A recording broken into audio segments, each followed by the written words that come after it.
Bien, continuando con el panel de refinación, me permito leer la semblanza de nuestros dos moderadores. ¿Quién será el ingeniero José Manuel Linares? Ingeniero mecánico con maestría en refinación de petróleo, petroquímica y gas por el Instituto Francés de Petróleo, y maestría en economía y emprendimiento. Cuenta con más de 35 años de experiencia en refinación, petroquímica e ingeniería de procesos, habiendo ocupado cargos estratégicos en Petróleos de Venezuela. Actualmente, como vicepresidente de operaciones para Latinoamérica de EMTEC Inc., es especialista en unidades de Fluid Catalytic Cracking,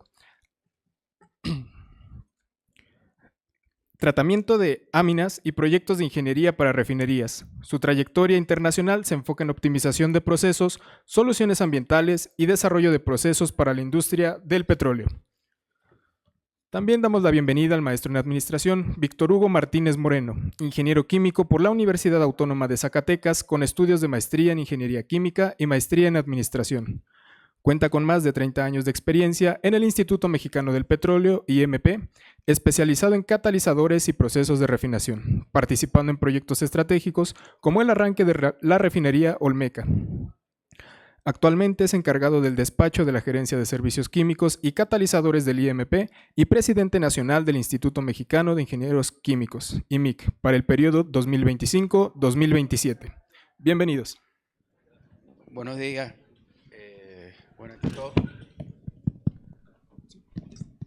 Buenos días. Ante todo, muchas gracias por la invitación a este foro tan importante donde estaremos compartiendo ideas para la transformación energética en Latinoamérica. Yo quisiera introducir al ingeniero Gustavo Adolfo Villamora, uno de los panelistas, ingeniero petroquímico de la Universidad Nacional de Ingeniería y Magíster en Administración por la Universidad de SAM. Actualmente desempeña como gerente general de Petroperú y tiene una trayectoria destacada de más de 19 años en la empresa, ocupando cargos de alta responsabilidad en la refinería Talada. Es especialista en refinación e hidrocarburos, gestión de proyectos, optimización de procesos y operación de activos industriales. Su experiencia ha sido clave en la modernización y fortalecimiento operativo de la industria de refinación en el Perú. Sí, buenos días. También gracias por invitarme a participar en este panel. Y pues me toca dar la bienvenida al ingeniero Julio César Rentería Sandoval, quien es ingeniero químico y especialista en catálisis, refinación del petróleo y tecnologías energéticas. Con más de 35 años de experiencia internacional, ha asesorado técnicamente a empresas como Pemex, Ecopetrol, ENAP, Petroperú, Petrobras, Petroecuador y PDVSA, además de coordinar proyectos de innovación con centros de investigación de América Latina. Actualmente es director de consultores asociados en tecnologías catalíticas, CATEC, y del Foro Latinoamericano de Refinación Petroquímica y Energías de la Transición. Ha sido distinguido con el Premio Nacional de Química 2021 y otros reconocimientos por sus contribuciones al desarrollo tecnológico y la industria energética. Orgullosamente de la Universidad Autónoma de Zacatecas, mi colega. Permítame invitar al doctor Pedro Martín Vega Merino, ingeniero químico petrolero, maestro en ciencias y doctor en tecnología avanzada por el Instituto Politécnico Nacional. Cuenta con 39 años de experiencia en el Instituto Mexicano del Petróleo, especializado en el desarrollo y aplicación de catalizadores para procesos de refinación.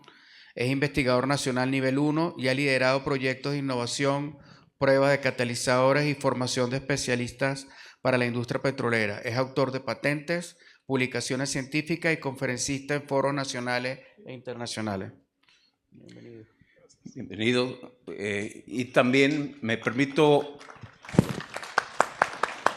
invitar al que pase a este panel al maestro en ciencias Carlos Gustavo Sánchez Lugo, ingeniero químico por la Universidad de Guanajuato y maestro en ingeniería química por la University of Manchester del Reino Unido.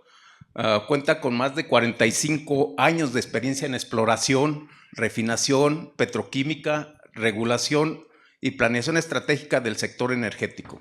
Ha ocupado cargos directivos en Pemex, en la Comisión Reguladora de Energía y en el Instituto Mexicano del Petróleo.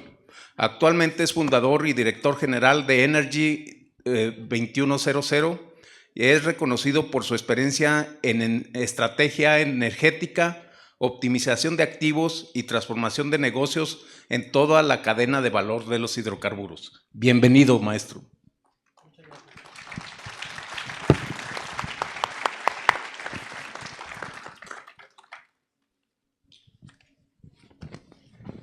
Bueno, y pues la temática en este panel, iniciamos con una serie de preguntas, luego daremos espacio para preguntas del público.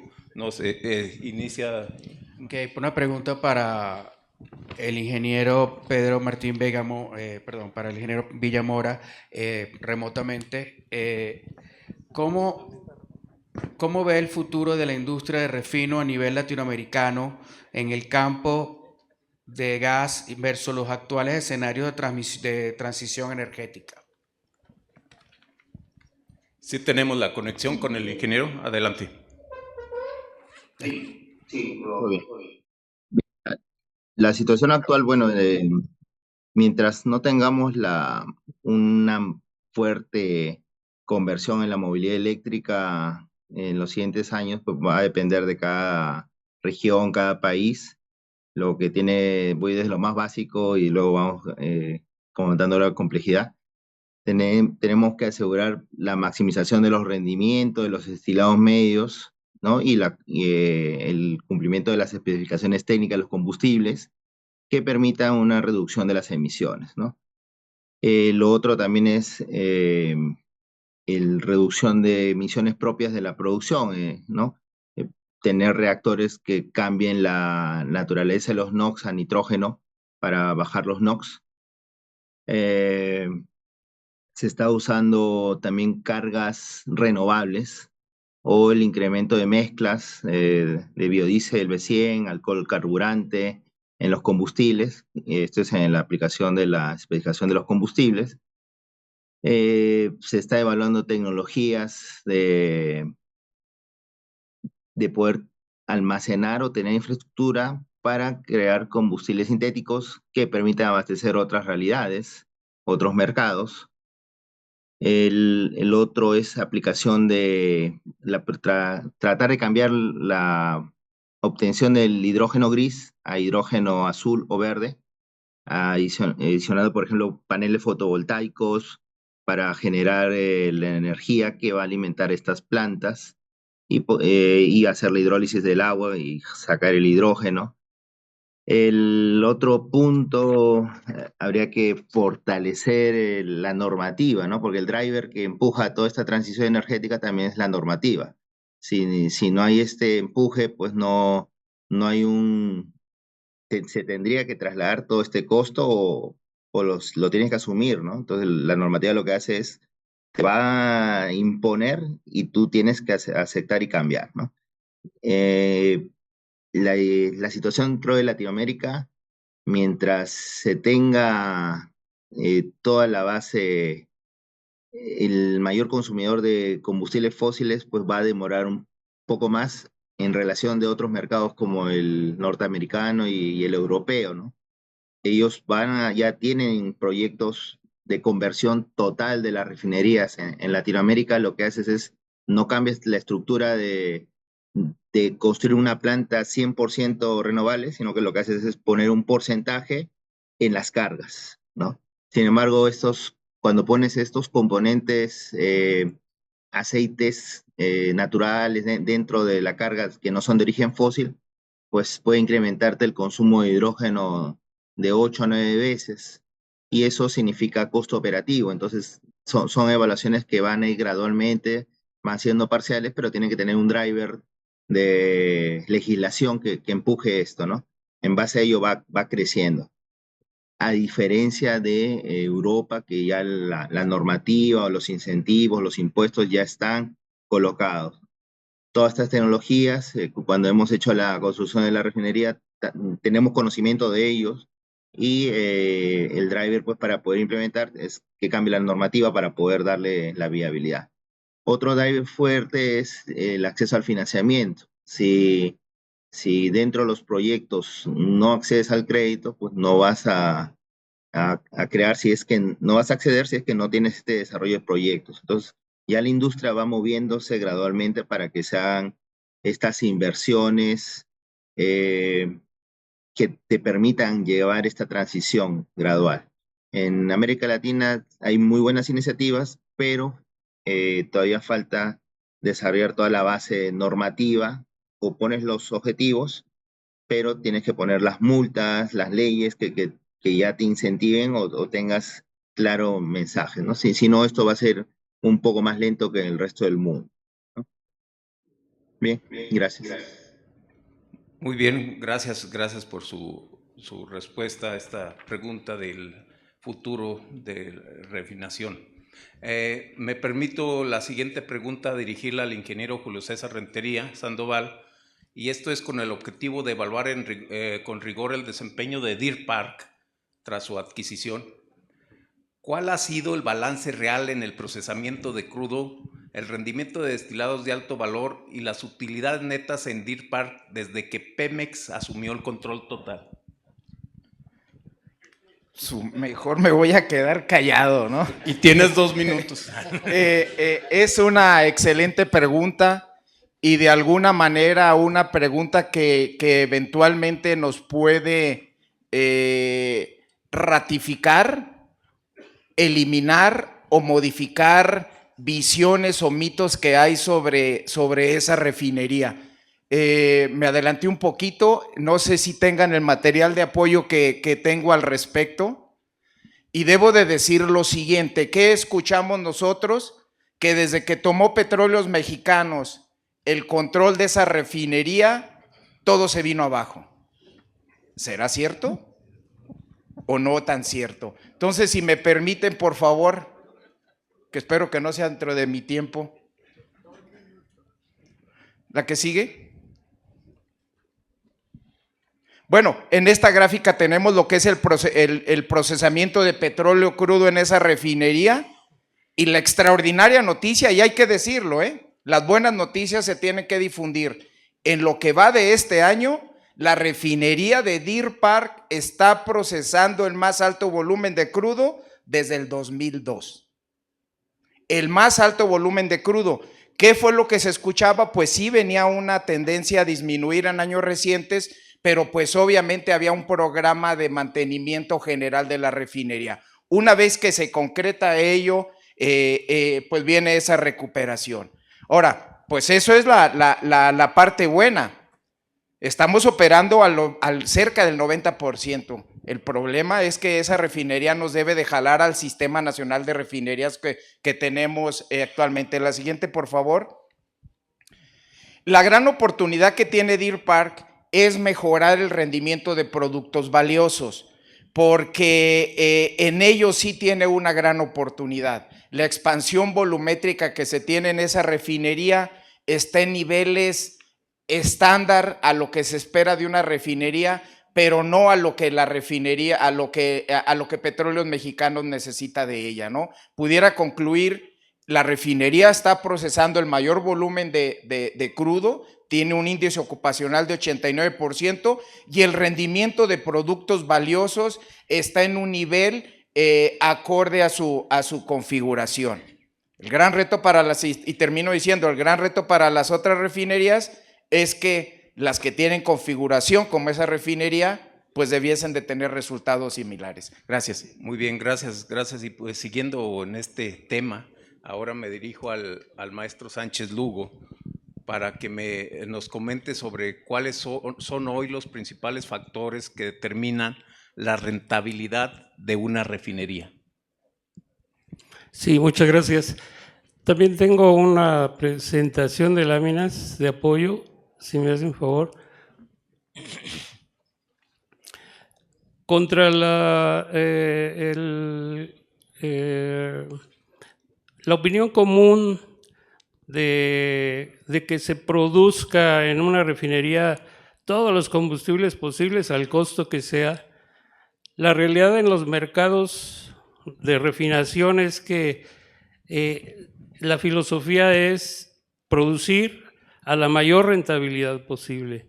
O sea, la refinación es un negocio. Nuestro mercado de referencia para México es la costa norteamericana del Golfo de México.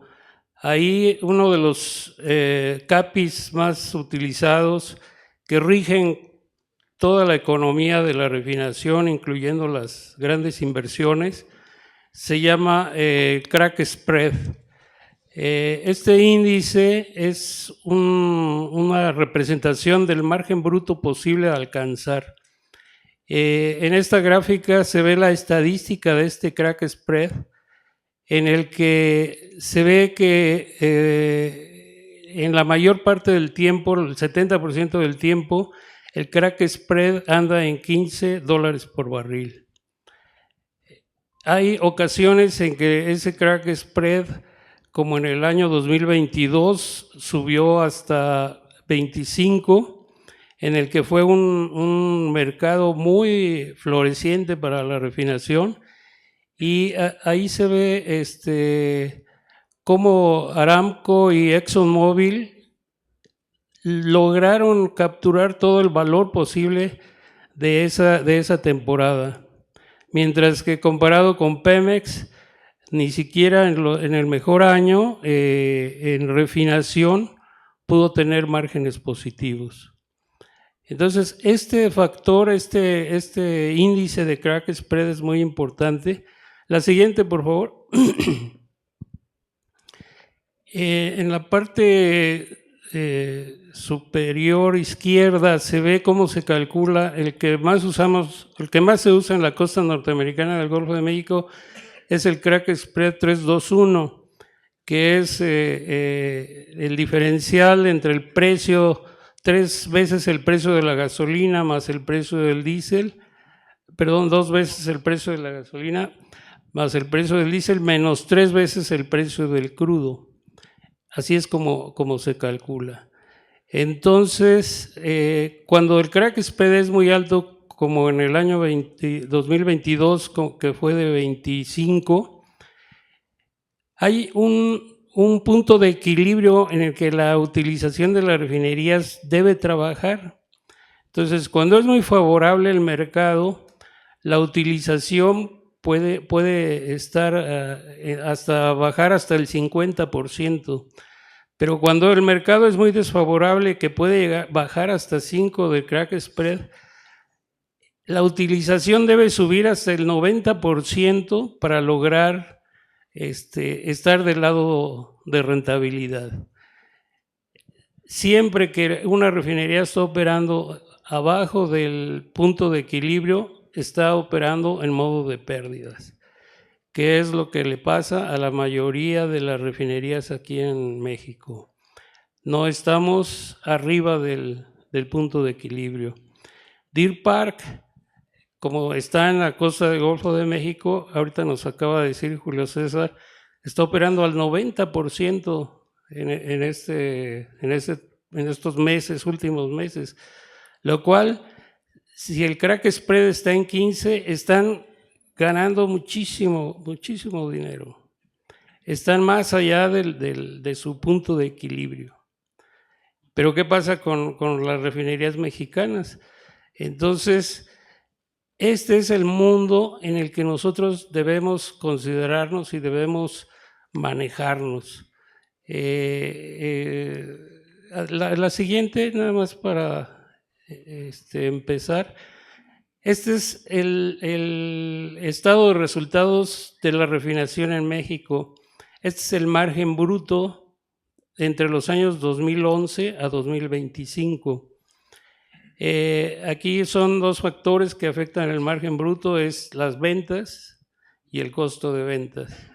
Entonces, en el costo de ventas van factores como el costo de la materia prima, que es el costo del crudo, más el costo de la energía gastada, más el costo de la mano de obra, etcétera. Y en las ventas van pues todos los combustibles producidos, incluyendo el combustóleo. Lo que se observa en este comportamiento de las refinerías mexicanas es que el costo de ventas siempre es superior a las ventas, desde 2011 y quizás más atrás. Entonces, tenemos muy altos costos de ventas y las ventas de nuestros productos se ven influenciadas por la producción del combustóleo. Entonces, el combustóleo es un subproducto que actualmente pues ya nadie lo consume, más que en México. Se prohibió el consumo de combustóleo desde hace años, que se vendía principalmente para los barcos. Entonces, pero nosotros lo seguimos produciendo y eso nos hace que no tengamos las ventas necesarias, que el monto de esa gráfica de las ventas superen al costo de ventas. O sea, no estamos aprovechando el crack spread del mercado, estamos abajo de ese crack spread. Muy bien. Muchas gracias, muchas gracias. Continuando con las preguntas, esta es para el doctor Pedro Martín Vega Merino. ¿Cómo es el presente y futuro de la refinación del petróleo? Pues me va a tocar hacerla de adivino. Nunca le he pegado ni a las quinielas, así es que pues vamos a ver. Miren, para quienes hemos tenido la fortuna de pasar gran parte de nuestra vida y nuestro desarrollo profesional en refinerías, pues nosotros queremos que la refinación siempre siga, que siempre que continúe. Desde luego que la refinación enfrenta retos a los que se tiene que ir adaptando, ¿no? Y bueno, dentro de esto tenemos que tener presente algunos puntos. El petróleo sigue siendo la principal fuente de energía primaria en México y en el mundo, alrededor del 80%. De este 80%, 60%, que es 80%, 82% es energía fósil, 60% alrededor proviene del petróleo y un 22% del gas natural. De esa matriz energética, el 16% aproximadamente en la actualidad proviene de fuentes renovables. La idea que se tiene es de que en el 2030, a final de este sexenio, se pretende pasar de ese 16% a un valor entre el 38 y el 45%. Es decir, de 2 a 3 veces más lo que tenemos actualmente, ¿no? Desde luego que se deben tomar algunas acciones, se debe de alguna manera asegurar el abastecimiento futuro, ¿no? Incrementar las reservas de hidrocarburos suficientes para al menos tener 10 años de consumo. También se pretende y se está haciendo ya fortalecer la capacidad nacional de refinación mediante la rehabilitación de las 6 refinerías, del Sistema Nacional de Refinación, y ahora ya con la incorporación de la refinería de Olmeca y también con la entrada en operación de la planta coquizadora de la refinería de Tula. Esto desde luego son puntos que abonan a favor del plan y de la estrategia energética que consiste en fortalecer a Petróleos Mexicanos como empresa del Estado, recuperar la soberanía y la autosuficiencia energética, impulsar la transición hacia fuentes renovables, priorizar lo que es el consumo doméstico, aumentar la producción de petrolíferos, petroquímicos y fertilizantes, ¿no? Y de alguna manera también pues ver la sustentabilidad. El panorama de la refinación en México puede tener y tiene de alguna manera diferencias con lo que es la refinación a nivel global. La refinación a nivel global pues presenta una crisis. En México hay ciertas señales que nos pueden decir que hay una cierta recuperación, como decía, por la entrada en operación de la refinería Olmeca y también por el arranque de la planta coquizadora de la refinería de Tula, que nos permite reducir la producción de combustóleo y aumentar la producción de gasolina, turbocina y diésel. Esto se ha visto ya en los valores reportados por Petróleos Mexicanos en cuanto a los porcentajes de incremento de destilados ligeros, ¿no? de esto. También se espera que esto impacte cada vez más en un mayor volumen de ventas internas y en una reducción en las importaciones de estos petrolíferos, ¿no?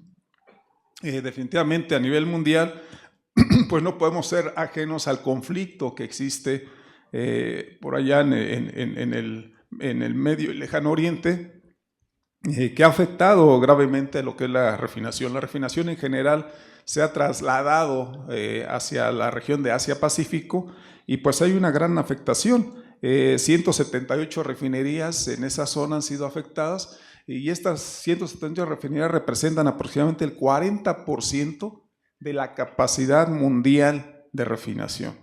Esto por el cierre del estrecho de Hormuz, ¿no?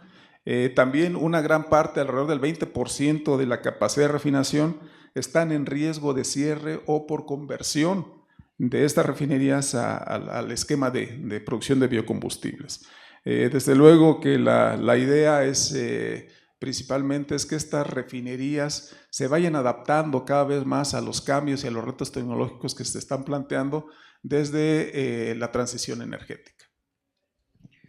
Continuando con otra pregunta para el doctor Vega Merino. ¿Cómo alinear la refinación del petróleo a los retos tecnológicos planteados por la transición energética?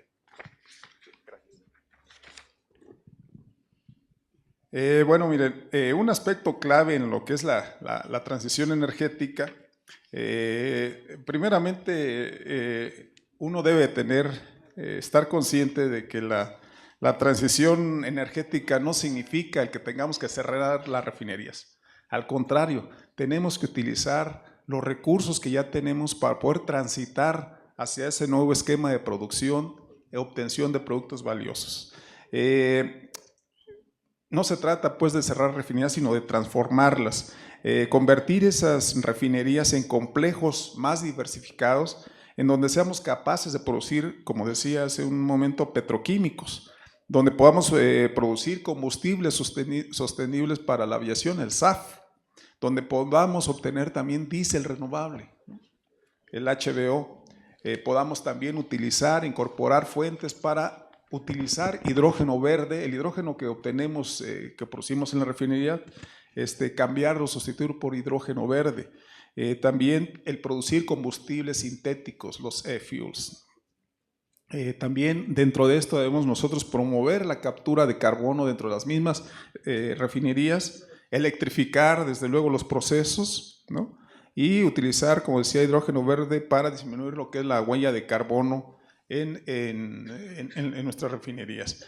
Es pues ampliar, es transitar, es cambiar, es ir desde el esquema que hemos tenido por muchos años hacia nuevos productos, hacia productos que nos permitan mantener y sostener la actividad de refinación. Desde luego que para esto nosotros necesitamos considerar también el hecho de que vamos a tener que enfocar o agrupar, digamos, integrar lo que es la refinación con la petroquímica. Particularmente en nuestro país es de gran interés orientarla hacia la producción de fertilizantes, ¿no? Pero también ver también lo que está pasando en el mundo, y esto es lo que está pasando en el mundo. Por ejemplo, Saudi Aramco ya no está construyendo refinerías, está construyendo complejos que le llaman crude to chemicals, ¿no? Donde pasamos de un esquema de producir 70% de gasolina, 20% de diésel, a producir 30% de gasolina y 50% de químicos. En México tenemos por ejemplo Tula, Cangrejera, tenemos Morelos también, que podríamos integrar bajo este esquema de producción y de aumento de petroquímicos. Desde luego que necesitamos y podemos utilizar las plantas existentes, las plantas hidros que ya tenemos, por ejemplo, ¿no? Y no necesariamente construir una planta nueva. ¿Qué necesitamos? Bueno, necesitamos aceite, por ejemplo, aceite usado de cocina, para poder producir SAF y también para producir el diésel renovable, ¿no? Concretamente, pues tenemos varias opciones. Podemos alimentar, por ejemplo, 5% de diésel y producir ese diésel, ¿no? Muchas veces nos dicen, bueno, ¿qué tanto necesitamos? Miren, la producción de turbocina, el promedio anual de 2025, turbocina fósil, fue de 43.172 barriles por día. Si nosotros estamos considerando alimentar un 2% de SAF, necesitaríamos 881 barriles por día. ¿sí? Considerando un rendimiento de 1 a 3, de un 30%, en un proceso necesitaríamos 2.643 barriles por día de aceite usado de cocina para llegar a ese 2%. ¿Esto cuánto es? 420.237 litros por día de aceite usado de cocina. ¿Y saben qué es lo que pasa? Que el 2% es para 2025, pero debemos llegar hasta un 70% en el 2050. ¿Y ese número de restaurantes? Gracias. Adelante. Perdón. Gracias. Muy bien. Entonces, gracias. pues debemos tener eso en cuenta también, los volúmenes que necesitamos, ¿no? Gracias. Muy bien, gracias por esta información. Y la siguiente pregunta la dirijo al maestro Gustavo Sánchez Lugo. Es, en su opinión, ¿qué limita actualmente el desempeño del Sistema Nacional de Refinación y cómo puede mejorarse? Sí, cómo no. Volvemos a la presentación, por favor.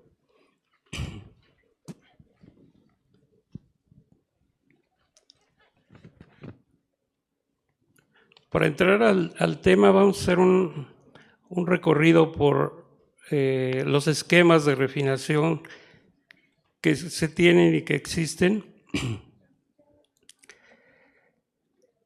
Bueno, hablemos primero de los rendimientos de crudo. Aquí está en forma simplificada los rendimientos de los principales crudos de México. Crudo Olmeca, con un contenido de gasolina de 29.2, el crudo Istmo con un contenido de gasolina de 24, crudo Maya con 16.4 y crudo Maló con 7.5. En la cuestión de residuales, el crudo Olmeca tiene un 10%, el crudo Istmo 20.5, el crudo Maya 37.7 y el crudo Maló sube hasta 52%. Aquí tenemos que establecer que el crudo Istmo y el crudo Maya ya se terminaron, ya no existen. Se está produciendo ya solamente crudo Maló, con algunos crudos ligeros como el Olmeca, que todavía se sigue produciendo. Entonces, el panorama para las refinerías mexicanas es muy, muy grave, porque fueron diseñadas de origen para procesar solamente 100% crudo Istmo. Cuando aparece el crudo Maya, se estableció una mezcla de 70% crudo Istmo y 30% crudo Maya, que era el máximo que podían procesar las refinerías en aquel entonces. Actualmente, las refinerías de baja complejidad producen los rendimientos que se ven a la derecha, de propano butano, gasolina 30%, destilados 34% y 32% de combustóleo. Aquí el balance es: por cada 100 barriles que entran, salen 100 barriles de combustibles. En una refinería de complejidad media, en donde aparece la planta catalítica FCC y las plantas de alquilación, la proporción de productos ahora es el 8% de propano-butano, 45% de gasolina, 27% de destilados, 24% de combustóleo y otros. La suma de estos productos da 104% y es lo que se conoce como expansión volumétrica. O sea, por cada 100 barriles obtengo 104 barriles de productos. Si esto lo transformamos a masa, se transformaría que las toneladas de entrada son iguales a las toneladas de salida. Esto se debe a los procesos de reacción, como la desintegración catalítica, que me produce productos más ligeros a partir de productos más pesados de bajo valor. Por eso el volumen, si se miden en volumen, el volumen es mayor que el de la entrada. ¿Y qué pasa con una refinería de alta complejidad? Aquí los rendimientos suben muchísimo, el de gasolina sube hasta 58%, destilados 28% y residuales de 15%, es donde está el coque. Aquí aparece la planta coquizadora y aparece otra planta, la hidrocraqueadora de gasóleos ligeros. Esta planta es el corazón de las refinerías en la costa norteamericana del Golfo de México, porque es la que genera las mayores ganancias de todas las plantas de la refinería. Deer Park tiene una y pues es la planta consentida y la que más se cuida. En México, extrañamente, nunca se ha instalado una planta de estas características. Ni siquiera Dos Bocas, que es la refinería más nueva, trae una planta hidrocraqueadora. Muy bien, ahora vamos a ver el comportamiento del Sistema Nacional de Refinación, combinando la expansión volumétrica que acaban de ver con los porcentajes de utilización. Sí, nada más ya nos estamos. ¿Nos pasamos? Tiempo. Sí. Nada más presento esta. Adelante. Este es el cuadrante operativo del Sistema Nacional de Refinación. Este cuadrante lo diseñé para observar cuál es el comportamiento de rendimientos y utilización de la refinería.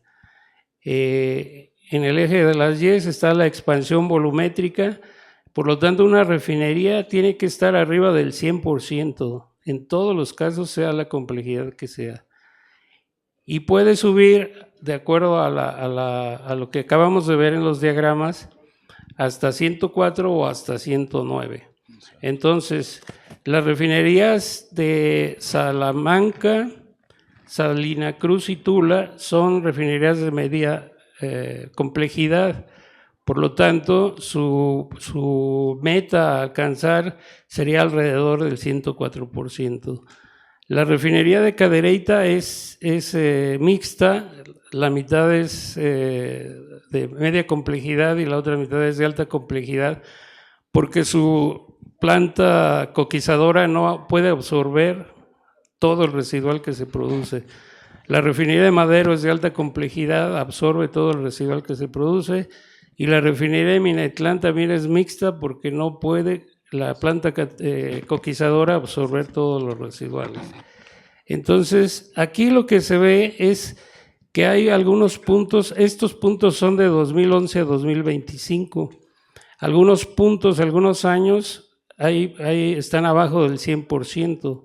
¿Qué indica eso? Que es un mal balance de materia.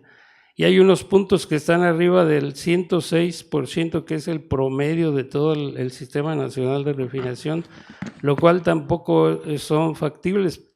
No puedes producir más de lo que puede sacar del crudo, ¿no? Vamos a, nada más finalizando, vamos a ver el caso de Minatitlán, que es uno de los casos extremos. Casi en todos los casos de 2011 a 2025, sus rendimientos se disparan arriba del esperado de 106%, lo cual quiere decir que esto es una mala administración de balances. Bueno. Están reportando mucho más de lo que deberían producir. Sí, muy bien. Vamos a dar celeridad a este panel, ya nos quedan 10 minutos. Y le pregunto al ingeniero Julio César Rentería Sandoval sobre en el contexto actual de Pemex, ¿cuál es el impacto de la cantidad y calidad de la dieta de crudos disponible en la eficiencia del Sistema Nacional de Refinación? ¿Cómo afecta esto al rendimiento de productos de alto valor y qué estrategias técnico-operativas se pueden implementar para mitigar este efecto? Sé que tienes una presentación muy grande, pero No, yo me voy a remitir al tiempo y agradeciéndole a Gustavo que ya hizo una pequeña introducción. Si pueden poner, por favor, el material. Como mencionó Gustavo, las refinerías se diseñan para procesar cierto tipo de cargas. El gran detalle es que esos crudos ya no hay, ya no existe.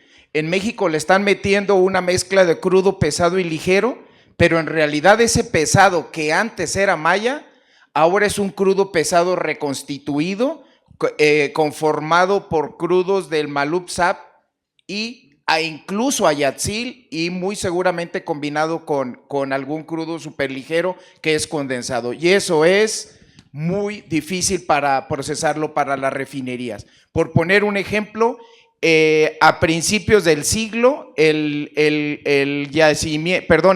el 2005 al 2008, el Malupsap no representaba prácticamente nada de la producción de crudos pesados, ahora representa el 80%. Y eso es lo que se está mandando a la refinería. Tan difícil, tan pesado y con alto contenido de azufre, que es otro problema adicional que Gustavo no mencionó, eso está que incluso se sale hasta fuera de la métrica que teníamos para la clasificación de crudos. ¿Cómo nos está afectando? Voy a hacer un caso nada más. Si hacemos el análisis de la refinería de Salamanca, tenemos el proceso de crudo y la mezcla de crudos. Entonces, el proceso de crudo ha venido bajando ligeramente, y si vemos la mezcla de crudos, pareciera que en años, hace 3, 4 años se subió ligeramente y muestra una tendencia a la disminución. Entonces, pero en términos generales sería el mismo comportamiento. Hicimos un análisis en la empresa en la que estamos y correlacionamos esa calidad. Aquí tenemos el rendimiento de productos valiosos, lo que es gasolina, destilados intermedios y combustóleo. ¿Cómo pudiéramos correlacionar? Si fuera el mismo crudo pesado, a mismo porcentaje de crudo pesado, el rendimiento tendría una tendencia más o menos cerrada con un buen índice de correlación, pero la gráfica de izquierda nos dice no es así, hay una gran dispersión. En la gráfica a la derecha lo que hacemos es que dividimos los periodos.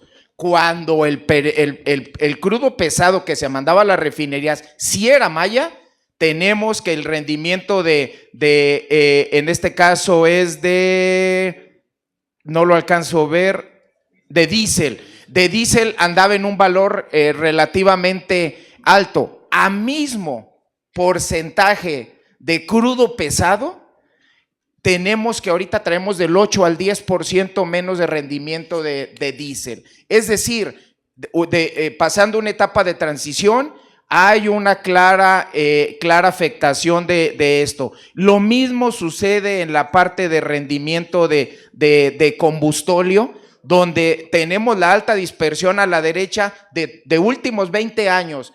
Si ponemos crudo pesado contra rendimiento de combustóleo, debiese de ser una línea con un buen índice de correlación. No es así. Volvemos a tener dos periodos completamente seccionados, donde nos dice ese crudo pesado es un crudo pesado reconstituido, conformado por Malupsap, Ayatzil, mezclado con condensado. Por eso la gasolina no sufre tanto. Y termino diciendo, en adición al problema del azufre, que eso no lo hemos tratado aquí, porque las plantas van a estar sujetas a mayor estrés o va a haber mayor emisiones, pues tenemos todavía una mayor afectación en la parte todavía de confiabilidad operacional. Esa mezcla de crudo superpesado con condensado o crudo superligero es una mezcla altamente inestable y con plena seguridad que está causando una mayor incidencia de paros no programados. Termino aquí mi participación. Muy bien, gracias, adelante. Creo que tenemos 5 minutos más. Una última pregunta para el doctor. Este es para el doctor Villamora. ¿Qué desafíos existentes hoy en día en los megaproyectos de la industria de refinación y petroquímica existen en el contexto regional? O sea, ¿cuáles son los desafíos para desarrollar megaproyectos en refinación y petroquímica? La respuesta yo acepte: social, económico, político y tecnológico. Y prácticamente cuando se hace un proyecto en la parte social hay mucho tema de permisología y eso puede espantar inversiones. Toca tener muy desarrollado previo para que las inversiones pues sean atractivas y no tengan este componente de asustar al inversionista. Esa es la parte social. La parte política, cada cambio de gobierno hay que explicar de nuevo la situación. Estos son temas bastante técnicos, bastante complejos, y hace que a veces el temor, nadie te va a decir no entiendo, pero toma su tiempo en poder explicar y poder convencer de los beneficios o de los escenarios, o evitar gente política que tal vez tiene otros objetivos diferentes al de desarrollo de esta industria, ¿no? Pasa por muchas aprobaciones y a veces los presupuestos para estos megaproyectos significan pues explicar cada incremento que se presente, ¿no? Yo creo que ambos países pues tenemos experiencia en este escenario, también lo tiene Colombia, ¿no? He estado con ellos también y he entendido esta problemática y si me contaron algo, por ejemplo, que hicieron en el Museo de la Maldad. Estaba un asesino serial, un violador de niños y el proyecto de Reficar. Y eso lo cuento como anécdota porque nosotros también nos pasa eso, ¿no? O sea, políticamente a veces un comentario puede golpear bastante. Entonces, toca explicar mucho, toca estar bastante cerca. La comunicación es clave, la documentación. El otro tema es el tema regulador. Normalmente nuestras empresas son las que tienen los recursos y las capacidades para poder tener el manejo de todas estas tecnologías, ¿no? Me gusta ver los gráficos que han presentado, todo lo que es conversión profunda. Nosotros tenemos una FlexiCoker que es de conversión profunda y nos permite, como indiqué, convertir los fondos de vacío, que pueden ser los asfaltos, y los vuelvo a convertir en diésel, gasolina, gas licuado de petróleo. Pero esta complejidad no es de fácil entendimiento a veces de los entes reguladores y toma su tiempo pues poder explicar y eso te demora y cuando te demora las inversiones no esperan. También se sacan los beneficios porque el mismo coque que produces lo gasificamos y tenemos combustible para poder ser sostenibles de energía, ¿no? En la parte tecnológica depende mucho de la infraestructura, la materia prima que pueda darse para poder obtener, ¿no? Interesante lo que indican, ya no hay disponibilidad de un crudo. Ahí entra la infraestructura, si has tenido un buen, puedes migrar rápidamente o cambiar ante este escenario, pues toda la infraestructura puede volver a cobrar valor o monetizarse rápidamente, si no siempre la vamos a tener que aguantar o desechar un poco, ¿no? Entonces, toda la visión, algo importante que a veces no se tiene claro es que cuando se hace un megaproyecto, se hace o se toma decisiones con información disponible en ese momento, ¿no? Por ahí alguno de los conferencistas dijo, yo no tengo la bolita mágica de cristal y proyecto qué va a pasar. En estos años, pues, las transiciones también nos va a obligar a hacer ello, ¿no? Tenemos proyecciones, no sabemos cuándo va a haber guerras, pero las decisiones se toman con información disponible de ese momento. Me gustó los cuadrantes que han mostrado, es importante los conceptos que se han estado diciendo. El tema petroquímico, ya tenemos normas, leyes, pero también competimos contra los mercados asiáticos. Entonces se busca hacer economías de escala para poder evitar los bajos precios que tienen los mercados asiáticos. Garantizar las reservas también. Si no hay reservas, pues no hay sostenibilidad en las inversiones que se puedan dar. Eso es lo que me gustaría compartir. Muy amable. Gracias. Ya nos consumimos el tiempo. Las 10:30 era el límite, pero compramos un poquito más, nada más para que pedirles que se despidan la despedida y no sé, con la última pregunta para ingeniero Rentería es a nivel regional, ¿cómo están adaptando las principales refinadoras de Latinoamérica sus estrategias de la carga frente a las asimetrías de calidad de producto nacional y qué rol juegan las oportunidades de mercado actuales junto con la creciente oferta de shale oil en la optimización de sus sistemas? Y a que aproveche para el cierre. Muchas gracias. Si tuviera el material, si no lo voy haciendo el cierre. El shale oil vino a revolucionar lo que conocíamos de la refinación de petróleo. Efectivamente es un crudo ligero, parafínico, pero trae la presencia de ciertos componentes a los que, particularmente metales, a los que no estábamos acostumbrados en América Latina, ¿no? Entonces, lo que debo de mencionar es, me voy a ir a aterrizar a lo que es la experiencia de Argentina. El gran boom de Argentina vino por el desarrollo del yacimiento de Vaca Muerta.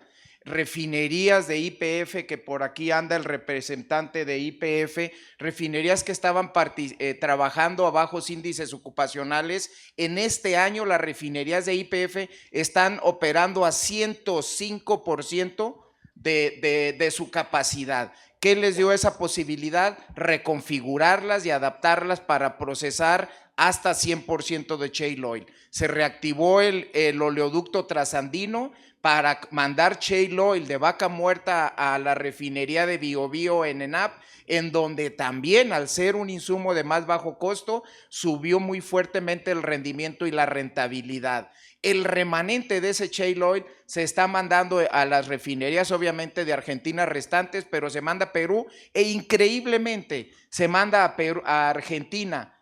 Brasil, que siendo un país superavitario en producción exporta más de 2 millones de crudo, importa hasta 200,000, 300,000 barriles de crudos ligeros, dentro de los cuales está el poder acondicionar sus cargas. Yo realmente termino diciendo, ese es el camino que tiene que seguir Petróleos Mexicanos, acondicionar sus cargas con lo que hay. Y si no lo tenemos en este momento disponible, pues no nos queda otra que importar para poder operar las refinerías con un índice, una producción adecuada de gasolina, diésel, turbocina, y abatiendo el combustóleo y por lo tanto operando a buenos márgenes de refinación. Muchísimas gracias y saludo a todos mis colegas del panel. Sí, gracias. Muchísimas gracias. Pues me toca también el cierre para el maestro Gustavo Sánchez Lugo, con la pregunta también, ¿cuáles serían las acciones de mayor impacto para transformar la refinación de Pemex en un negocio rentable y competitivo? Sí, como acabamos de ver, la refinación es un negocio, entonces como tal hay que manejarlo. Entonces, primeramente, como se ve en los cuadrantes operativos, hay mucha deficiencia en la información que tenemos desde las plantas. Esa es la primera acción que deberíamos corregir, y eso no requiere mayor inversión, ya que eso se puede hacer a través del personal de proceso, el personal de operación, el personal de administración por acá en las oficinas de México, y lograr hacer entrar a esos puntos de operación dentro de la franja operativa correcta. Una vez que se tenga eso, se pueden hacer realmente diagnósticos enfocados a conseguir traspasar o subir la barrera del límite, la barrera limitante de ganancias. O sea, subir la utilización para no seguir operando en modo de pérdidas. Y ese valor es arriba del 80% de utilización del SNR. Entonces, una vez que se tenga la información correcta, se pueden derivar el diagnóstico operacional para ver qué inversiones se necesitan y lograr llevar las refinerías hasta el 8%. Aquí, como historia, en 1994 se logró el mayor récord de utilización de las refinerías. Todavía no teníamos coquizadoras y se logró operar todo el año al 90%. Un gran récord que jamás se ha vuelto a obtener. Muchas gracias. Muchas gracias por su atención. Gracias. Para permitir el cierre al ingeniero Gustavo Villamora, aquí hay una pregunta para Petroperú. ¿Cómo enfoca Petroperú el cambio de divulgación y desarrollo con inteligencia artificial en nuestro sector? O sea, ¿cómo la inteligencia artificial puede afectar nuestro sector? La inteligencia artificial, transformación digital está siendo muy favorable. Ya cuando hemos hecho la modernización de la refinería, pues todo está automatizado y esto nos permite tener la plataforma, la base para mejorar, ¿no? Dentro de este desarrollo hemos tenido acceso a diferentes refinerías, hemos visitado muchas en todo el mundo. Se usan robots, el Internet de las Cosas y la idea es seguir implementando. Lo vemos del lado administrativo, por ejemplo, la conexión del SAP con los sistemas de control para poder tener reportes en línea.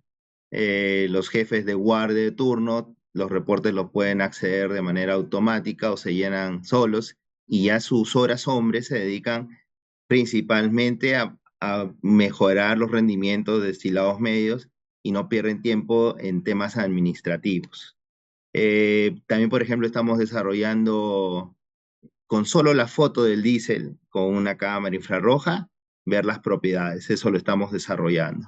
Estamos ahorrando pruebas, por ejemplo, de laboratorio, haciendo modelos generativos para poder saber si el octanaje de las gasolinas que se van a obtener me permiten rápidamente tener un blending adecuado, ¿no?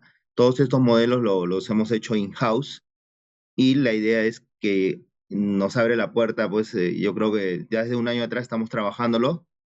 Mi perfil, si bien es cierto, ahorita tengo el cargo de gerente general, pero mi perfil es casi netamente técnico, ¿no? Y eso ahorita en esta posición me permite empujar ya no solo la parte operativa, sino también la parte administrativa para que pueda migrar todo al tema de inteligencia artificial. Los tiempos se reducen.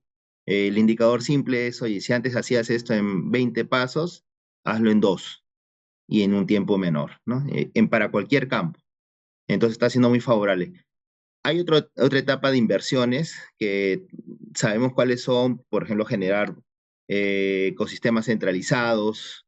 Estamos también teniendo consultoras para ver en qué mejorar, por ejemplo, la parte comercial tiene que estar en línea, para saber que no hay alguna anomalía de precios y poder rápidamente corregir. Esos todavía están en desarrollo, pero la idea es tener la información en línea, disponibles, KPIs o KRs, porque lo que no se mide no se controla. Entonces, la clave ahorita es tratar de implementar este cambio cultural, por decirlo de alguna manera, ¿no? O crear el bichito de la curiosidad, para que la gente también vaya proponiendo. Y esto lo estamos haciendo al más alto nivel, desde el directorio, en todas las instancias, que cada área vaya proponiendo y se evalúa y se implementa, ¿no? Esa es un poco la base de la implementación o lo que estamos haciendo en Petroperú.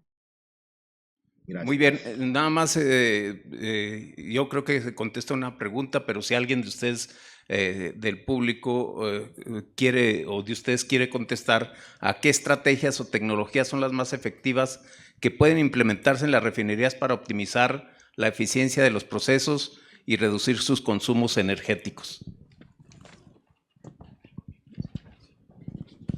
No. Adelante. Bueno, se deben usar los simuladores de proceso. En la mayoría de las refinerías de la costa norteamericana del Golfo de México se usan simuladores para la operación, simuladores y optimizadores de procesos para la operación en la vida real. En México teníamos simuladores hace algunos años y dejamos de usarlos. Entonces eso es fundamental para la operación de la refinería, para la administración de la refinería. Muy bien, Julio. Yo creo que si controlas la carga, controlas muchísimo. Si controlas y metes una carga adecuada, vas a tener un eficiente uso de la energía y en realmente una operación más optimizada. Termino porque me faltó decir esto. Yo hago una recomendación muy fuerte a que la refinería de Salamanca sea evaluada para acondicionarla a procesamiento de shale oil. Ahorita, considerando esa disponibilidad de ese crudo, y reitero, antes de que el destino nos alcance, al hacer eso, nos liberaría crudo ligero para procesarlo en otras refinerías. 100% shale oil, no necesariamente mezclas para evitar problemas de inestabilidad. Por favor, damos la bienvenida a la maestra María Elena Barrera Bustillos, presidenta del Colegio Nacional de Ingenieros Químicos y de Químicos, y al ingeniero Juan Manuel Manjarres, de Canacintra.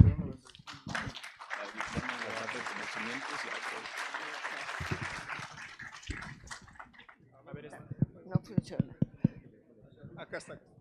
Bueno, a nombre del comité organizador, queremos agradecerle a los panelistas y a los moderadores y entregamos un reconocimiento por haber participado en el Foro Latinoamericano de Refinación, Petroquímica y Energías en Transición 2026. Un agradecimiento al doctor Pedro Martín Vega Merino. Muchas gracias.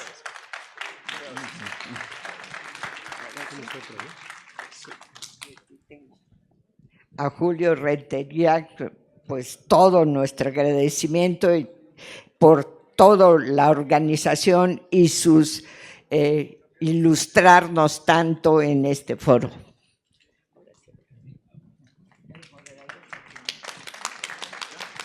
Ya. Al ingeniero Gustavo Villa Mora por su participación en el Foro Latinoamericano de Refinación Petroquímica y Energías de la Transición 2026. Se lo haremos llegar más adelante. Felicidades.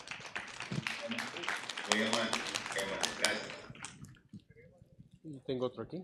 Sí, soy yo. El ingeniero Carlos. Por favor. Al ingeniero Carlos Gustavo Sánchez Lugo por su participación en el Foro Latinoamericano de Refinación Petroquímica y Energías de la Transición 2026. Muchas Felicidades. gracias. Muchas gracias. Ya me dieron mi Víctor Hugo, nuestro agradecimiento como moderador de esta mesa, de este mesa panel. Muchas gracias. Y al ingeniero José Manuel Linares como moderador en el Foro Latinoamericano de Refinación Petroquímica y Energías de la Transición 2026. Felicidades. Muchas gracias. También ya tengo. Es que se está en Perú. ¿Te vienes para acá? No te quedes en la orilla, Mario. A la foto. Pues por eso nunca en la orilla una mujer.